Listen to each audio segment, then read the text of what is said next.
நேத்து வந்து சொன்னப்ப சார் சொன்னாரு. இப்ப கொஞ்ச நேரத்துக்கு முன்னாடி விஷாகா மேடமும் அந்த லைன் சொன்னாங்க. என்னன்னா, கற்றலிதும் புரிதல் நன்று. அதை தாண்டி வந்துட்டு செயல்படுத்துறது வந்து நன்று அப்படிங்கிற மாதிரி இருக்கு ஸ்லோகன்.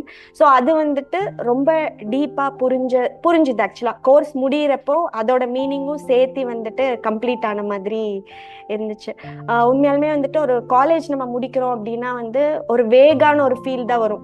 3 இயர்ஸ் 4 இயர்ஸ் நம்ம கம்ப்ளீட் பண்றோம், ஒரு வேளை கேம்பஸ்ல செலக்ட் ஆகல, இல்ல வேற என்ன பண்ண போறோங்கிறது தெரியல அப்படிங்கிறப்ப ஒரு வேகான ஃபீல் இருக்கும். பட் வந்து இங்க வந்து ஒரு முழுமையான ஒரு ஃபீல் இருக்கு.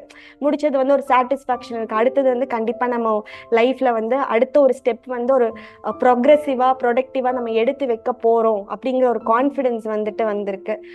ஒரு கிளியரான ஒரு ப்ளூ பிரிண்ட் மேப் வந்துட்டு கிடைச்சிருக்கு. ஆக்சுவலா நம்ம வந்து பயணம் மட்டும் செஞ்சா போதும். முன்னாடி நிறைய பேர் பேசினாங்க அந்த ஜேர்னி பத்தி எல்லாம். ஸோ அந்த மாதிரி அடுத்தது வந்து நம்ம வந்து டிராவல் பண்ணா மட்டும் போதும், அதுக்கான எல்லா எக்யூப்மெண்ட்ஸுமே வந்துட்டு ஃபிட்டா கிடைச்சிருச்சு அப்படிங்கிறது புரிஞ்சுது.